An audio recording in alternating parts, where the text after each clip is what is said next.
I think आवाज आ रहा होगा। अब आवाज आ रहा है? अब नाउ अब आवाज आ रहा है? पहले ध्यान नहीं था मेरा कमेंट सेक्शन में, पर अभी ध्यान है मेरा, चिंता मत करो। ओके, होता है कुछ अच्छा होता है, हमेशा कुछ अच्छा होता है, इसमें भी कुछ अच्छा छिपा होगा, राइट? चलिए, so let me repeat my words again. मैं एक बार फिर से अपने वर्ड्स रिपीट करता हूं। गाइज, आप सभी जानते हैं कि एसबीआई पीओ की वैकेंसी आई, वैकेंसी पहले से कम है।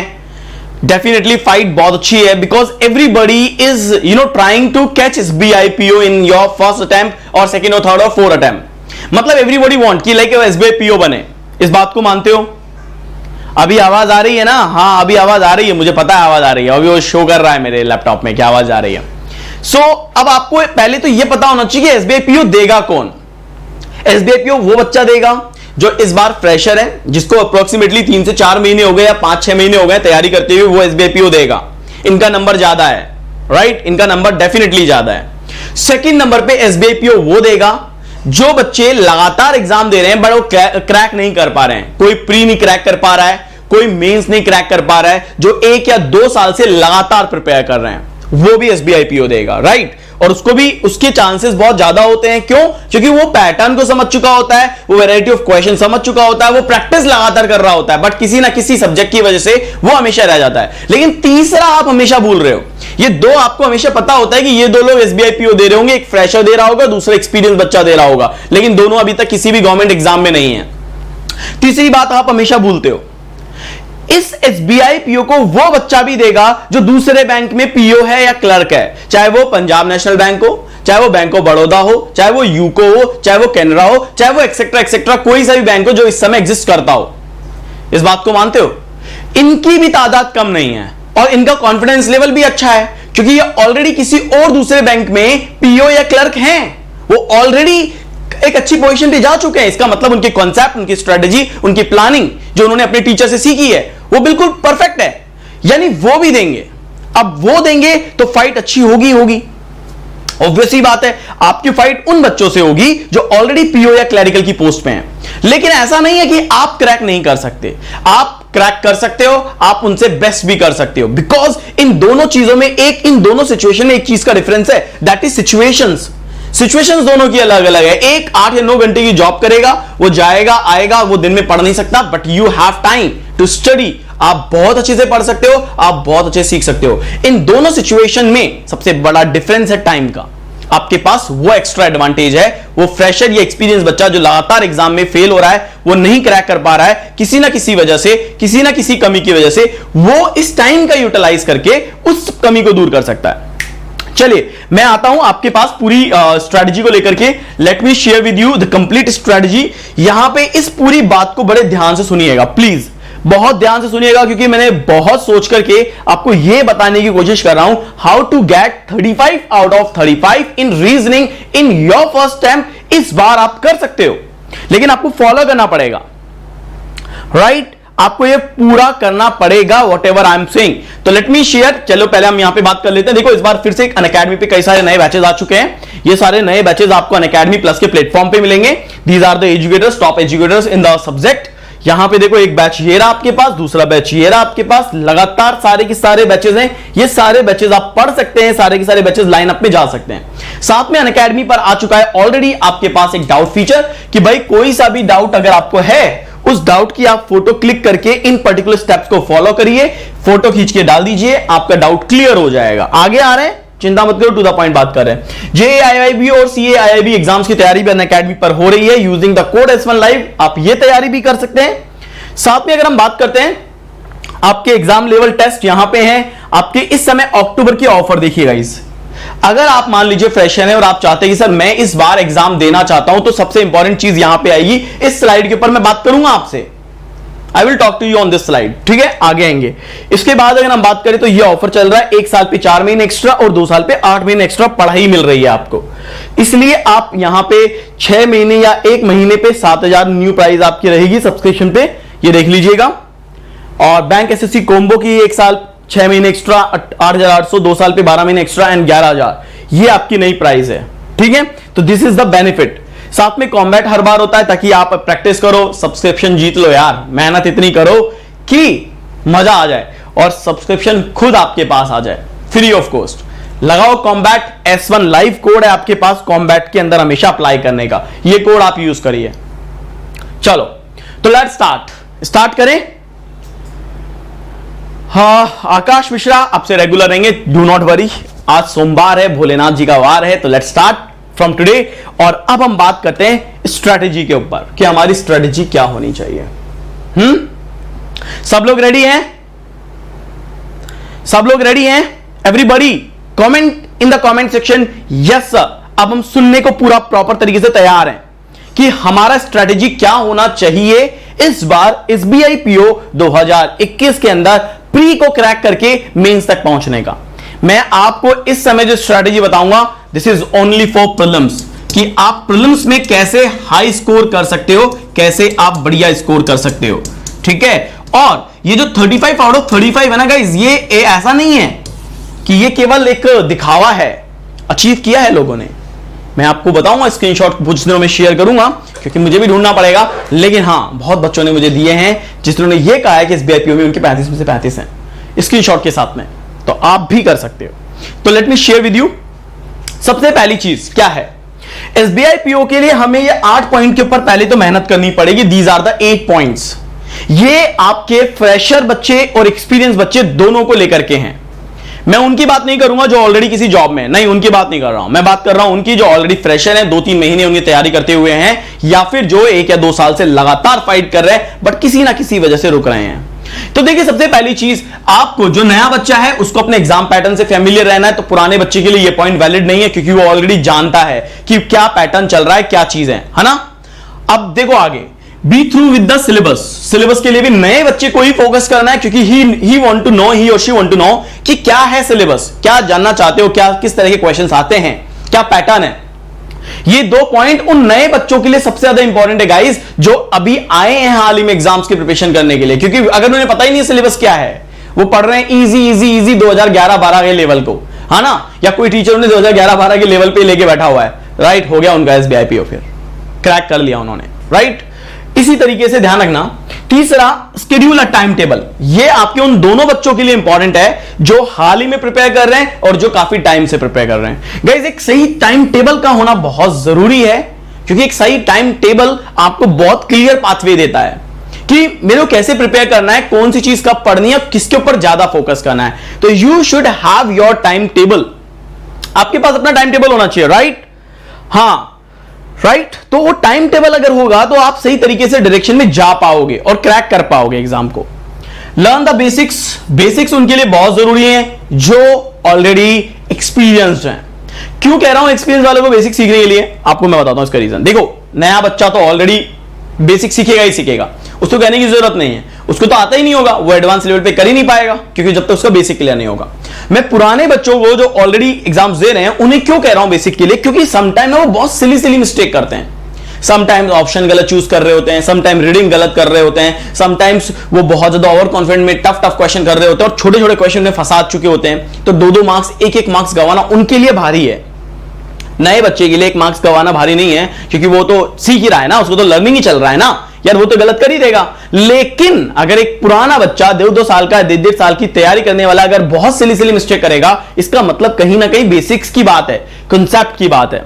जो जनरली मैं बताता हूं अपने प्लस क्लासेस के अंदर बच्चों को पता लग ही जाता है ना कि क्यों उनसे सिलॉक्स नहीं हो रहा, क्यों उनसे इनइक्वालिटी नहीं हो रहा, क्यों उनसे अल्फाबेट के क्वेश्चंस नहीं हो रहे। क्यों? क्योंकि वो बहुत अच्छे और ट्रिकी क्वेश्चंस होते हैं। तो थोड़ा सा बेसिक पे सबको फोकस करना है गाइज, थोड़ा सा और डीप में आपको पढ़ना पड़ेगा, अंडरस्टैंड करना पड़ेगा, उसको दिमाग में रखना पड़ेगा। क्योंकि पढ़ना ही सब कुछ नहीं है, उसको दिमाग में रखना, उसको रिवाइज करना, उसको इंप्लीमेंट करना भी इंपॉर्टेंट है। जब तक वो चीज नहीं आएगी ना आपके अंदर, फिर वो बार बार भूलोगे, फिर बार बार गलती, फिर बार बार भूलोगे, फिर बार बार गलती। तो ये चीज नहीं दोहरानी है आपको, ये चीज नहीं दोहरानी है आपको, है ना। आगे देखिए, practice with the sectional mock and overall mock. ये पॉइंट सबसे इंपॉर्टेंट है, अब सबके लिए इंपॉर्टेंट है ये सेक्शनल मॉक और ओवरऑल मॉक। सेक्शनल मॉक अगर आप नहीं लगा रहे हो तो आपको यह समझ में नहीं आएगा कि 20 मिनट में कर पा रहे हो कि नहीं कर पा रहे हो, क्योंकि 60 मिनट में ना ओवरऑल आपको करना है। 60 मिनट में आपको 100 क्वेश्चंस करने हैं। सेक्शनल मॉक लगाने से आपकी स्पीड अच्छी आएगी, आपकी एक्यूरेसी अच्छी आएगी, आपका कॉन्फिडेंस अच्छा आएगा। तो try to give sectional mock in maths, reasoning, English. लगाइए इनको। अगर आप ये नहीं लगा रहे हैं तो आप कहीं ना कहीं गलती कर रहे हैं, राइट? तो थोड़ा सा सेक्शनल मॉक पे फोकस करो, थोड़ा सा आपके ओवरऑल मॉक पे फोकस करो और इसको लगाते रहो। ऑल्टरनेट डेज के अंदर आप मॉक लगाते रहिए, राइट? हां, मॉक लगा सकते हैं सर, बिल्कुल तंजिल। मॉक कहां लगा सकते हैं? अरे मॉक लगाने के लिए तुम्हारे पास बहुत सारे प्लेटफॉर्म है तंजिल, कहीं भी आप लगा सकते हो। बहुत सारे ऐसे एजुकेशनल प्लेटफॉर्म है जहां पे आपको मॉक मिलते हैं बेटा। फ्री मॉक भी है, पेड मॉक भी है, वो भी लगाइए, है ना? इसके बाद cultivate reading and writing habits. देखो ये क्यों करना है? ये इसलिए करना है क्योंकि एसबीआई पीओ मेंस में ना दोस्त, आपकी रीडिंग आए, आपकी राइटिंग आएगा, तो आपको थोड़ा सा अभी से ही रीडिंग की स्किल्स अच्छी करनी है। क्योंकि अगर आपकी रीडिंग की स्किल अच्छी होगी ना, आपके अंदर दिमाग में चीजें आप अच्छी कर पाओगे तो आप अच्छा लिख पाओगे। तो पहले आप अच्छा पढ़ोगे तभी तो आप अच्छा लिखोगे। तो आपको थोड़ा अभी से पढ़ना पड़ेगा, अभी से आपको थोड़ा फोकस करना पड़ेगा। धीरे धीरे धीरे धीरे अपनी रीडिंग स्किल्स अच्छी करनी पड़ेगी, ताकि एट द टाइम जब आपको इसकी रिक्वायरमेंट होगी तो आप बेटर रिप्रेजेंटेशन दे सके on paper, on laptop, right? मेरी बात समझ में आ रही है? तो आपकी रीडिंग अच्छी होनी चाहिए, आपको अपने दिमाग में उसको कैप्चर करना है, अच्छे से उसकी पिक्चर्स को बनाना है और देन अपनी राइटिंग में उसको लिखना भी है, अपने तरीके से उसको रिप्रेजेंट भी करना है ऑन पेपर, सो दैट कि आपको पता होगा कि हाँ मेन एग्जाम में क्या करना है। क्योंकि इसका बहुत बड़ा पार्ट है, ये भी करीब 50 से 25 मार्क्स का होता है, मुझे एग्जैक्टली भी याद नहीं है, लेकिन हाँ मुझे जहां तक पता 50 मार्क्स का ये होता है। और 50 मार्क्स में ना बहुत अच्छी चीजें हैं, आपका वही ऐसे आएगा, आपका वही कुछ एप्लीकेशंस आएगा, कुछ समरी लिखनी होगी, तो वो बहुत सही चीज है यार, अच्छा अटेम्प्ट कर सकते हो। अभी से करोगे तो अच्छा अटेम्प्ट आप आएगा, राइट? इसके बाद अगर हम बात करते हैं मेक अ नोट रिक्वायर्ड। देखो नोट्स की क्या रिक्वायरमेंट है? मैथ्स में तो रिक्वायरमेंट नहीं होती, रीजनिंग में भी नहीं होती, इंग्लिश में समटाइम्स कुछ ग्रामर रूल्स वगैरह को याद करने के लिए आप नोट्स बना सकते हो, वोकैब को याद करने के लिए नोट्स बना सकते हो।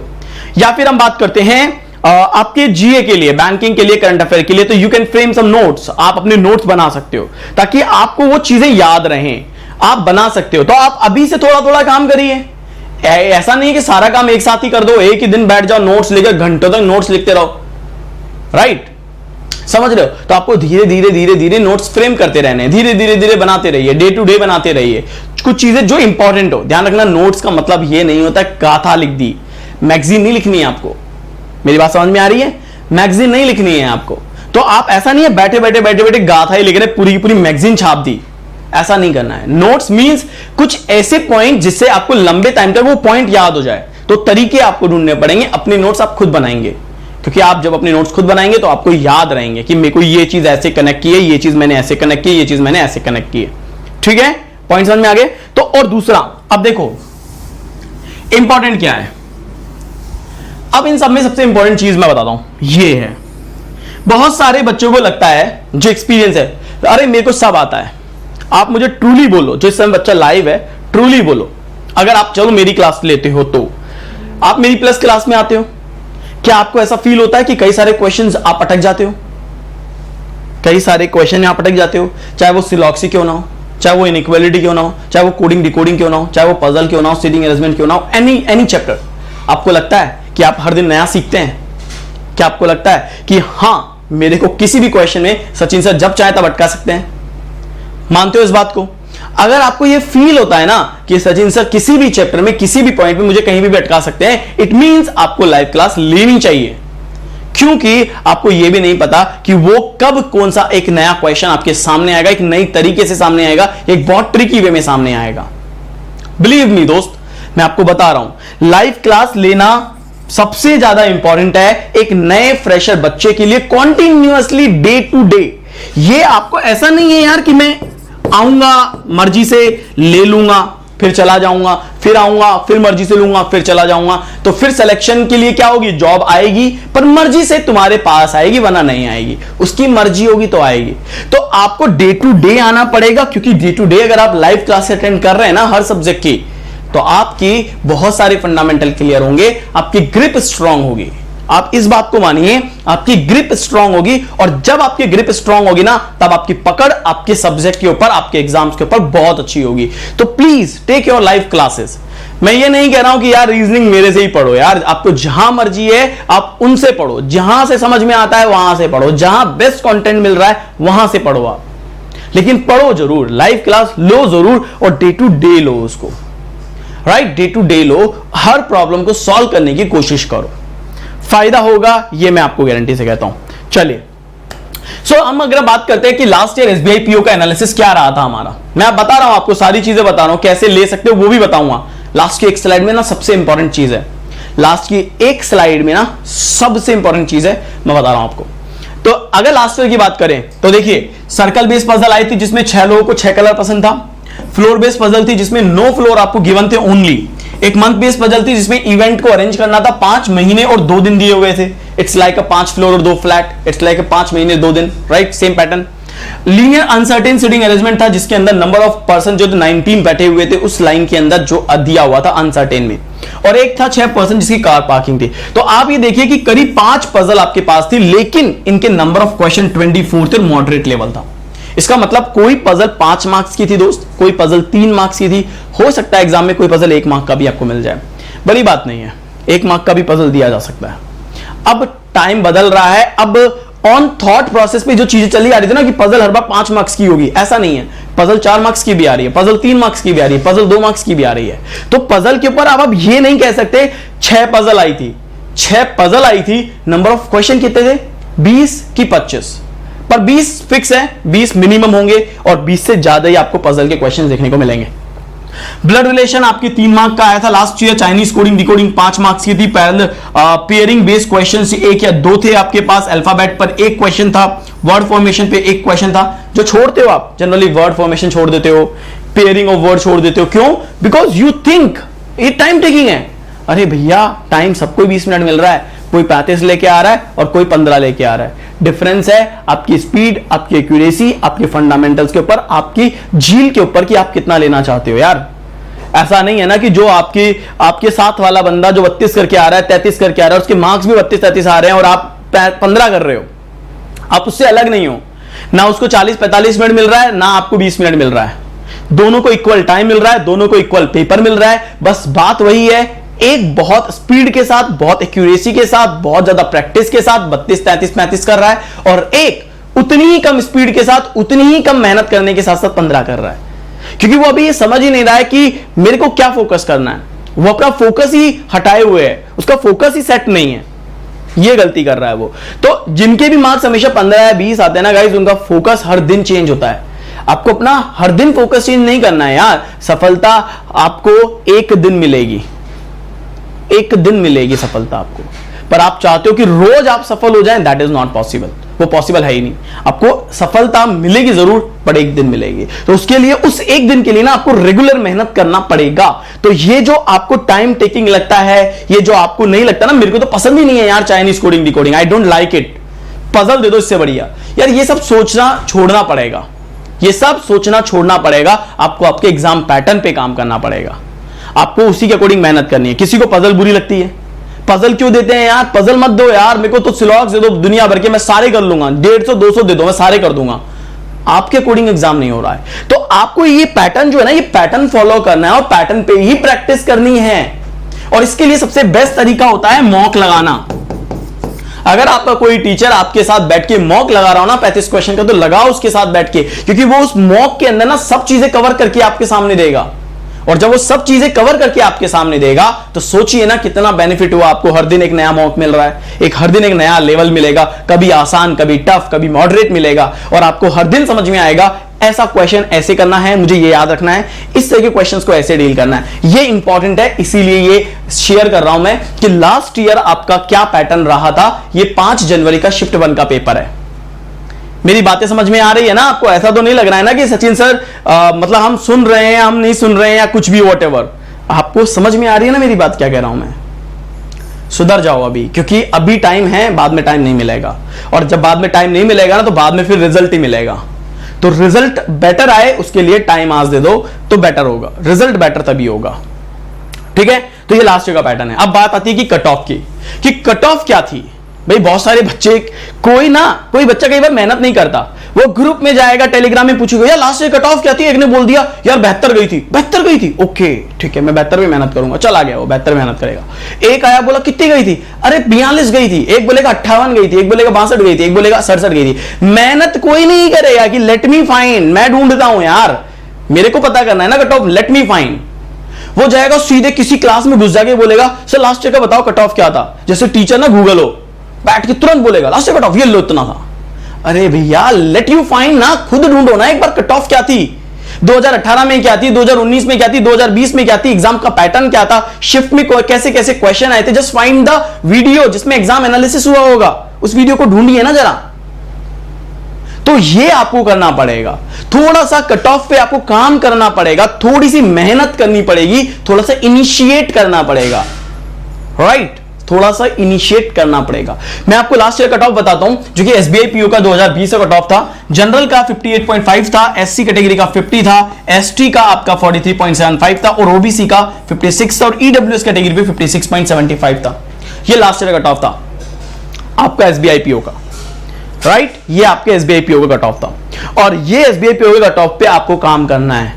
अगर लास्ट ईयर गया है 58, मैं मैक्सिमम लेके चलता हूं 58, अगर मान लो 58, 58.5 गया था या 59 गया था, आपको मेहनत करनी है 62 से 65 की, आपको इस पे मेहनत करनी है। कट ऑफ कितना इंक्रीज होगा, इतना इंक्रीज होगा शायद नहीं भी हो, लेस देन हो जाए, लेकिन आप शुरू से मेहनत करो ना, 65 का टारगेट लेके चलो। आप जितना बड़ा टारगेट लेके जाओगे, अगर गिरते भी हो ना तो थोड़ा सा ही गिरोगे, ज्यादा नहीं गिरोगे। समझ रहे हो मेरी बात को? हाँ भैया ऑल इंडिया ही होता है एसबीआई पीओ का, स्टेट वाइज नहीं होता है संतोष, ठीक है। तो अगर आपका जितना बड़ा टारगेट है, अगर आप ये टारगेट भी अचीव नहीं कर पाए ना तो गिरोगे ना, तो आके यहीं पे पड़ोगे कि 62 तो आया, 63 तो आया, कट कटा करके सब कुछ कट कटा के, तो आपको उससे फायदा होगा, ठीक है। तो ये याद रखो, टारगेट थोड़ा सा बड़ा रखो और उसके लिए मेहनत थोड़ी ज्यादा करो। टारगेट जितना बड़ा, मेहनत जितनी ज्यादा, अचीवमेंट उतना ही बड़ा होगा। एसबीआई पीओ है यार, सैलरी मिलेगी ना 70-75 हजार रुपए, मजा आ जाएगा तुम्हें देख के। जब अकाउंट फुल होगा ना और सीधे 2 महीने में तुम लखपति बन जाओगे। मेरी बात समझ में आ रही है? सीधे 2 महीने की सैलरी में तुम लखपति हो जाओगे एंड विल फील, और जो स्टेटस मिलेगा, जो डेकोरम होगा ना एसबीआई पीओ का, वो मजा आ जाएगा तुम्हें, मतलब यू कैन फील इट यार, देख सकते हो यार तुम एसबीआई पीओ में जाकर के, एक अलग ही डेकोरम, एक अलग ही मजा आ जाएगा तुम्हें देख के, है ना। ये प्री का कट ऑफ है दोस्त, ये प्री का कट ऑफ है, लिखा हुआ है, बस यही तो दिक्कत है ना, यही दिक्कत है, क्योंकि हम रीडिंग ही नहीं करते हैं। आप मुझसे पूछना कि आप मेन सी कट ऑफ है ये, थोड़ा सा फोकस रखिए। अगर हम आगे बात करते हैं स्ट्रैटेजी क्या होनी चाहिए, this is the most important thing which I am going to share with you. तो थोड़ा सा अब फोकस करिएगा और थोड़ा सा ध्यान दीजिएगा कि what Sachin sir is saying in this session, क्योंकि इसके बाद में क्लास ओवर कर दूंगा, है ना, ध्यान रखना।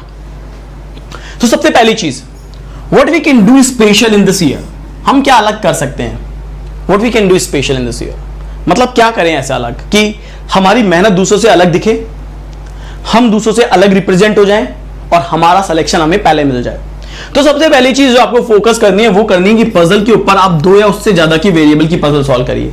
अब सिंगल वेरिएबल कर रहे हो, आपसे हो रहा है कि 7 बंदे 7 फ्लोर पे बैठे हैं, 7 बंदे जा रहे हैं, 7 बंदे हैं, मतलब 7 बॉक्सेस हैं, एक दूसरे के ऊपर अरेंज हैं, एक लाइन में 9 लोग बैठे हुए हैं, 2 लाइन में 12 लोग बैठे हैं, 14 लोग बैठे हैं। Single variable you are doing, आप कर पा रहे होंगे। अगर आप नहीं कर पा रहे होंगे तो आपको थोड़ी इस पे और प्रैक्टिस करनी है, बट आपको इसे स्किप नहीं करना है। ये क्यों काम आएगा? 2 वेरिएबल पजल या उससे ज्यादा के वेरिएबल पजल आपको हेल्प दिलाएंगे मेंस के एग्जाम में। प्री निकाल भी लिए तो मेंस में अटक जाओगे अगर आपने ये नहीं किया आज, राइट। तो ये आज इसलिए करना है ताकि अगर प्री में आ गया तो भी हम सेफ मोड पे हैं, और अगर प्री के बाद मेंस में भी आ गया, मेंस में तो आएगा ही, तो भी हम सेफ मोड पे, because habit is important, habit बहुत जरूरी है, ये याद रखिए, ठीक है। इसके बाद तो ये आपको करना है और आज से करिए। इसके लिए आप क्या कर सकते हैं, मेरे 3 बजे वाले मॉक बैच में आ सकते हैं, जो मॉक बैच है प्लस पे, अनअकैडमी प्लस पे मेरा मॉक बैच चलता है 35 क्वेश्चन का, वहां पे आपको ऐसे ढेरों क्वेश्चन मिलेंगे। या फिर सुबह 10 बजे मेरा अनअकैडमी प्लस पे बैच चलता है, सुबह 10 बजे, यानी अभी चलेगा, मैं क्लास खत्म करके 10 बजे जाऊंगा ना, वहां पजल चल रहा है, तो आप सुबह 10 बजे अनअकैडमी प्लस पे यूनिकॉर्न बैच ऑफ रीजनिंग, जो कि कंप्लीट बैच ऑफ रीजनिंग है, वो ज्वाइन कर सकते हैं। मेरे टेलीग्राम चैनल पे भी आ सकते हैं, रीजनिंग बाय सचिन सर, वहां पे भी आपको मिल जाएगा। तो reasoning by Sachin sir Telegram channel join कर लो, rankers pro YouTube channel join कर लो, वहां पे आपको ये सारी चीजें मिल जाएंगी। Difficulty level we can improve for ourselves in every chapter. Guys क्या होता है ना कि बहुत सारे बच्चे ना डिफिकल्टी लेवल इंप्रूव ही नहीं करना चाहते हैं, क्योंकि कोई उन्हें क्या बोलता है, इसी लेवल का आता है, इसी लेवल पे तैयारी करो। कोई कहता है अरे यार ये लेवल नहीं आता, मतलब ना ज्ञानी ना व्हाट्सएप पे और टेलीग्राम ग्रुप पे बहुत मिलेंगे। वो ऐसे ऐसे लोग हैं जो एसबीआई पीओ के अंदर जनरल मैनेजर हैं, असिस्टेंट मैनेजर होंगे, और कोई पता नहीं क्या होगा, स्केल 2 का ऑफिसर होगा, स्केल 3 का ऑफिसर होगा। मुझे लगता है कि सीईओ भी कई बार है ना एसबीआई का किसी ना किसी व्हाट्सएप ग्रुप में ही है, किसी ना किसी टेलीग्राम ग्रुप में ही है ना। ही विल टेल अरे तुम्हें ये नहीं पढ़ना, ये पढ़ना है, तुम्हें ये नहीं करना, ये करना है ना। समटाइम्स वही बताता है और वही दूसरा बच्चा फॉलो कर रहा था और ये सही कह रहा है। लेट देम आस्क, भैया तुमने क्या तैयारी करी है, तुम्हारा एग्जाम कौन सा क्रैक हुआ है, जस्ट टेल मी, उसके बाद तुम गाइड करो। गाइडेंस वाले बहुत है, क्योंकि एक ही चीज तो फ्री में मिलती है भारत में, वो है एडवाइस, सजेशंस। अरे किसी से कितना ही ले लो, तुम पूछोगे ना किसी से यार मुझे गूगल का सीईओ बनना है, वो तुम्हें बता देगा ऐसे ऐसे ऐसे कर ले गूगल का सीईओ बन जाएगा। भाई कसम, वो तो चीफ मिनिस्टर बना दे तुम्हें। लेकिन दोस्त आपका करियर है, आपका पास टाइम भी सीमित है, आपके पास टाइम बहुत सारा नहीं है, आप समझो इस बात को, आपके पास टाइम बहुत सारा नहीं है। तो आपको ना एक प्रॉपर गाइडेंस मिलेगी, एक प्रॉपर सजेशंस मिलेगा, एक सही तरीके से स्ट्रेटजी मिलेगी। वो कहीं ना कहीं किसी ना किसी लाइव क्लास में जब आप अपने टीचर से पूछोगे ना, वो he will guide you, because उसका एक्सपीरियंस है यार, वो कई दिनों से, कई सालों से पढ़ा रहा है। आप समझ रहे हो, वो कई सालों से पढ़ा रहा है, वो कई सालों से कितने सारे उसने एग्जाम पैटर्न चेंज होते हुए देखे हैं, कितने सारे डिफिकल्टी लेवल उसने चेंज करते हुए देखे हैं। ही नो इट वेरी वेल कि यार यहां पे इस बार नहीं बढ़ा तो मेंस में आएगा ही आएगा, यानी कि वो कहीं ना कहीं आपको उस जगह ले जाएगा। लेकिन अगर आप ये सोचोगे कि मुझे बस प्री तैयार करना है, तो फिर मेंस में डूब जाओगे ना यार। तो तुम्हें पहले दिन से ही फोकस्ड होना है, pre plus mains, pre plus mains, pre plus mains में काम करो। चाहे मेंस थोड़ा थोड़ा पढ़ते रहो, लेकिन पढ़ना बहुत जरूरी है, क्योंकि पढ़े बिना सिलेक्शन नहीं होता है। तो डिफिकल्टी लेवल ना आपको बढ़ाना पड़ेगा दोस्त, बढ़ाना पड़ेगा, आपको आना पड़ेगा आगे और उसके ऊपर मेहनत करनी ही पड़ेगी, राइट। इसके बाद अगर हम बात करें, try to take more sectional test, ज्यादा से ज्यादा सेक्शनल टेस्ट लीजिए, ज्यादा से ज्यादा सेक्शनल क्विजेस लीजिए, जितने ज्यादा। देखो यार कई जगह पे 15 क्वेश्चन की क्विज मिलती है, कई जगहों पे ऐप में 10 जगह 10 क्वेश्चन के मिलते हैं, कई जगह 5 क्वेश्चन की मिलती है। ट्राई टू टेक क्विजेस यार। अगर आप मान लो 5 क्वेश्चन की, 10 क्वेश्चन की 5-5 क्विजेस भी डेली कर रहे हो ना, that will give you benefit, ultimately बहुत बेनिफिट देके जाएगा। बस वही सीन है, देता कौन है? जो देगा ही विल गेट, जो आज टाइम देगा वो कल सिलेक्शन पाएगा। This is important thing. हाँ, इसको मिनी क्विज बोलते हो आप लोग, राइट? इसको क्या बोलते हो? मिनी क्विज बोलते हो, शॉर्ट टेस्ट बोलते हो। तो ये शॉर्ट टेस्ट दीजिए, लेट टेक हैबिट कि मुझे डेली 5-6 शॉर्ट टेस्ट लेने हैं, चाहे वो मैथ का 2 लूं, चाहे रीजनिंग का 2 लूं, चाहे इंग्लिश का 2 लूं। Let me take it. Sectional test लगाइए पूरे 30-30, 35-35 क्वेश्चन के, 30 क्वेश्चन इंग्लिश के या 35 क्वेश्चन रीजनिंग के। टाइम दीजिए अपना। इसके बाद लीजिए start to make mock in every alternate day with complete analysis. आपको ना मॉक लगाना पड़ेगा, मॉक लगाना पड़ेगा। मॉक लगाने के लिए ना आपको हर ऑल्टरनेट डे में मॉक देना है। मंडे को दे दिया, वेडनेसडे को देंगे, वेडनेसडे को दे दिया, अब अपन फ्राइडे को मॉक देंगे, फ्राइडे को दे दिया, अब अपन संडे को मॉक देंगे। तो ट्राई टू गिव कि एक हफ्ते में यानी 7 दिन में आप मंडे को दीजिए, वेडनेसडे को दीजिए, फ्राइडे को दीजिए और देन अगेन संडे को दीजिए। संडे को देखिए, फिर आप मंडे को वापस दे सकते हो। संडे को यू हैव प्रॉपर टाइम, कोई क्लास नहीं होती है, यूट्यूब पे बहुत सारी क्लासेस नहीं होती है, तो आप आराम से मंडे को भी एक मॉक फिर लगा सकते हो, संडे को मॉक दे करके उसका एनालिसिस करके। ये आप करना पड़ेगा। राहुल कुमार जी, डेली 10 पजल तो मैं ले लूंगा, लेकिन डेली आप आ पाओगे ये भी थोड़ा प्रॉमिस कर दीजिए, क्योंकि जनरली ऐसा होता नहीं है। जो आज कह के जाता है ना वो कल होता नहीं है ना, तो थोड़ा उस पर भी फोकस करिए। तो आपको मॉक डेली लगाना है, डेली मॉक लगाना है, ताकि आप उसका एनालिसिस कर सके अगले दिन तक प्रॉपर वे में, और देन जब अगला मॉक जाए तो अगले मॉक में आप अच्छा प्रिपेयर कर पाए। ठीक है, तो आपको क्या करना है, मॉक का एनालिसिस कैसे करना होता है वो भी मैं बता देता हूं। कल मैंने एक बच्चे को बताया था और उसको इंप्रूवमेंट आ गया है। उसके पहले 15-14 मार्क्स आ रहे थे, अब उसके 22-23 मार्क्स आ रहे हैं, क्योंकि उसने उस पर काम किया। तो जब मैं बोल रहा हूं कि किसी चीज पे काम करो, बहुत फायदा होगा। सर मेंस का मॉक भी अभी से स्टार्ट करूं या प्रीलिम्स के बाद? ये तो पढ़ना 2 मेंस के 2 मॉक लगाओ एक हफ्ते में, अभी से। प्रीलिम्स के बाद का वेट मत करो, टाइम ही नहीं मिल पाएगा। अभी से एक हफ्ते में 2 मेंस के मॉक लगाइए इफ अवेलेबल। 2021 का अवेलेबल है तो ठीक है, नहीं तो 2020 के लगाओ, 2019 के लगाओ, लेकिन अपने आप को एंगेज रखो मेंस के मॉक में। हैबिट इज इंपॉर्टेंट, मैं बोल रहा हूं। तो आपको क्या करना है एनालिसिस करने के लिए? सबसे पहले तो ये देखो कि आपने 35 में से कितने अटेम्प्ट किए। सपोज करो किसी भी बच्चे ने 35 में से अटेम्प्ट किए 28, उसने 28 अटेम्प्ट किए, ये याद रखना। उसने 28 अटेम्प्ट किए, 28 में से उसने सही किए 23, उसको लगा मैंने 23 सही किए। उसने इनकरेक्ट कितने किए? 4, उसने 4 इनकरेक्ट किए, गलत किए। और उसने कितने क्वेश्चन स्किप किए? या तो वो टफनेस की वजह से, क्वेश्चन बहुत टफ था, या फिर वो टाइम ओवर हो गया होगा, ऐसा कुछ। तो टाइम ओवर का सीन अलग होता है, ज्यादा होते हैं। तो मान लो टफनेस की वजह से उसने एक क्वेश्चन क्या कर दिया? स्किप कर दिया। तो कितने हुए? 23 और 4 27 और 1 28। अब आपकी एक्यूरेसी अच्छी लेवल पे, 23 क्वेश्चन अच्छे होते हैं। लेकिन आपने इनकरेक्ट किसे किए वो आप समझो। आपने स्किप करने का तरीका क्यों चूज किया कि स्किप करना चाहिए, मतलब क्या रीजन था स्किप करने का, और उस क्वेश्चन को क्या कोई दूसरे तरीके से डील किया जा सकता है क्या? वो तरीका ढूंढो, खोजो, टीचर से पूछो, व्हाटएवर जो भी करना है वो करो। लेकिन उसके ऊपर टाइम और कम कैसे किया जा सकता है? या तो स्पीड बनाओ, प्रैक्टिस करो, वो करो। तो ये 4-5 तरीके हैं जो कि आपको ये बताते हैं दोस्त कि आप कैसे एनालिसिस करके आगे बढ़ सकते हो।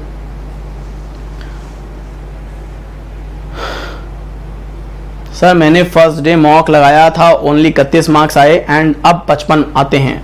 Very good, this is called improvement. आपको देखो अप्रोक्सीमेटली अब डबल तक पहुंचने वाले हो। कीप इट अप, आप कुछ दिनों के अंदर 70 तक पहुंच जाओगे। यही तो सीन है।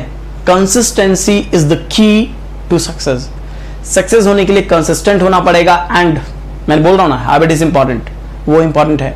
तो वो अपनाइए, काम करिए उसके ऊपर, ठीक है। सो दोस्तों आप क्या कर सकते हो, आप अनअकैडमी प्लस पे मेरे साथ मॉक लगा सकते हो। आप अनअकैडमी प्लस पे मेरे साथ पूरी लाइव क्लास ले सकते हो। अगर आपको लाइव क्लास का टेंशन है तो आप लाइव क्लास मेरे से अनअकैडमी प्लस पे ले सकते हो। आपको लग रहा है कि मॉक कहां मिलेगा, डेली एक चैलेंजिंग मॉक मिलेगा, तो मॉक ले सकते हो। तो मेरी लाइव क्लास आप सुबह 10 बजे ले सकते हो 10 AM पे, और मॉक मेरे साथ आप 3 बजे लगा सकते हो। ये अनअकैडमी प्लस की बात कर रहा हूं। और अनअकैडमी प्लस क्या है, इसके लिए मैं आपको बता दूं कि आपको मेरा रेफरल कोड यूज करना पड़ेगा अनअकैडमी प्लस पे। अगर आप चाहते हैं कि मैं लाइव क्लास प्रॉपर वे में लूं और सही गाइडेंस पे लूं, पूरे मॉक लगाऊं, आप अनअकैडमी प्लस पे मुझे ज्वाइन करो मेरे कोड से, S1 लाइव से।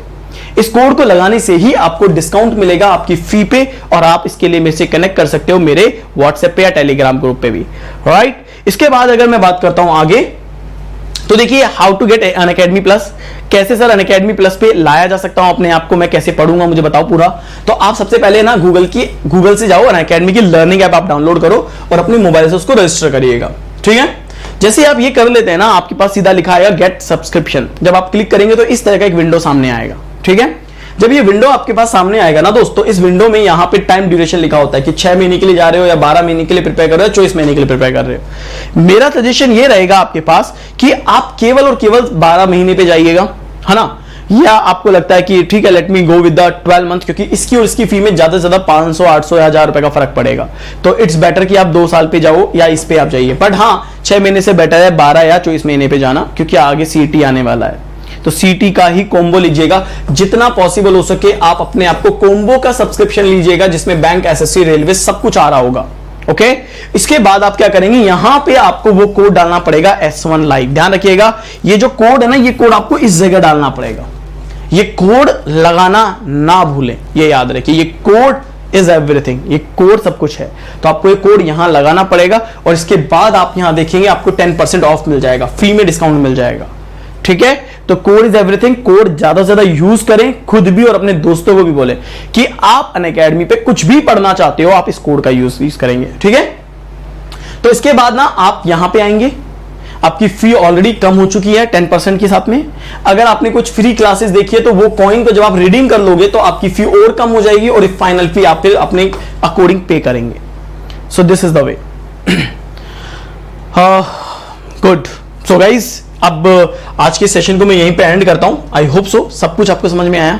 ये स्ट्रेटेजी काम आएगी, आप करके देखिए। 7 दिन में आप मुझे खुद कांटेक्ट करेंगे मेरे व्हाट्सएप या टेलीग्राम ग्रुप पे, रीजनिंग बाय सचिन सर पे, जहां आप मुझे बोलेंगे सर योर स्ट्रेटेजी वर्क, और मजा आया आपकी स्ट्रेटेजी पर काम करके। कीप इट अप, ठीक है। Let meet me in 10 AM on Unacademy plus. वहां पे अपना पजल का सेशन करने वाले हैं। जय श्री राम, थैंक यू।